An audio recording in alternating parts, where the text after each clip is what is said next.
പരസ്യ കത്തൂല. അതുപോലെ നിങ്ങൾ കുറെ ആൾ ഇവിടെ ഇരുന്നിട്ടുണ്ട്. നിങ്ങൾക്കൊക്കെ ഈമാന് വേണം, തഖ്വ വേണം. ഈ പാവപ്പെട്ട എനിക്കും ഈമാനും തഖ്വയും വേണം.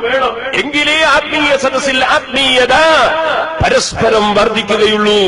നിങ്ങൾ നല്ല മുഅ്മിനീങ്ങൾ ഇരിക്കുമ്പോൾ എനിക്ക് എന്റെ ഖൽബിൽ തഖ്വ വർദ്ധിക്കും. നമ്മുടെ സദസ്സിൽ നല്ലവരുണ്ടാകുമ്പോൾ നമുക്ക് നന്മ വർദ്ധിക്കും.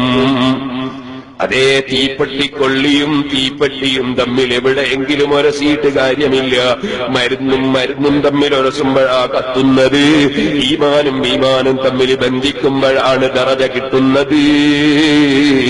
അതുകൊണ്ടാണ് മുഅ്മിനീങ്ങളെ ഖബർ സിയാറത്തിന് മഹത്വമുണ്ട്, അല്ലാത്തവരെ ഖബറിനതില്ല. ഔലിയാക്കൾ അമ്പിയാക്കളെ ഖബർ സിയാറത്തിന് കൂടുതൽ മഹത്വമുണ്ട്. ആ മഹത്വം മറ്റുള്ളവരുടെ ഖബറിനില്ല. ഇമാം ഗസ്സാലി തങ്ങൾ പറഞ്ഞില്ലേ, അമ്മൽ മസാഹിദു ഫലാ തതസാവാ ബൽ ബറകത്തു സിയാറത്തിഹാ യതഫാവതു അലാ ഖദരി ദറജാതിഹിം.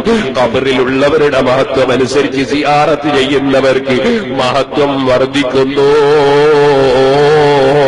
തീപ്പെട്ടിക്കൊള്ളിയും തീപ്പെട്ടിയും തമ്മിൽ ഒരസുമ്പോ, പരസ്പരം മരുന്നുള്ള സ്ഥലം ഒരസുമ്പോൾ തീ കത്തുന്നത് പോലെ ഈമാൻ വർദ്ധിക്കുന്നു. അതാണ് ഹബീബായ നബി തങ്ങൾ പറഞ്ഞത്, കുന്തു നഹൈതുകും മിൻ സിയാറത്തിൽ ഖുബൂരി ഫസൂറൂഹാ ഫഇന്നഹാ തുദക്കിറുകുമുൽ ആഖിറ.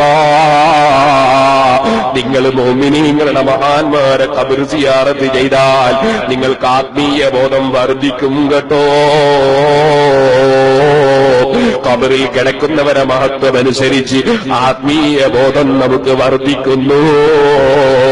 അതുകൊണ്ട് ഹബീബായ നബി സല്ലല്ലാഹു അലൈഹി വസല്ലമ തങ്ങളെ ഖബർ സിയാറത്ത് ചെയ്യുന്നതും ഒരു സാധാരണക്കാരന്റെ ഖബർ സിയാറത്ത് ചെയ്യുന്നതും, ഖാജാ മുഈനുദ്ദീൻ അജ്മീരി തങ്ങളെ ഖബർ സിയാറത്ത് ചെയ്യുന്നതും, എന്റെ ബാപ്പയുടെ ഖബർ സിയാറത്ത് ചെയ്യുന്നതും ഒരുപോലെയല്ല.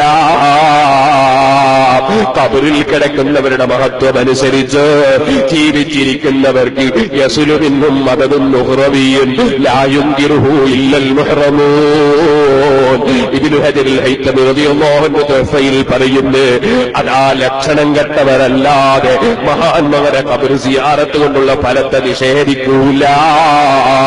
ഖബറിൽ കിടക്കുന്നവരിൽ നിന്ന് ധാരാളം ഫലങ്ങൾ അവരെ മഹത്വമനുസരിച്ച് ലഭിച്ചുകൊണ്ടേയിരിക്കും കേട്ടോ.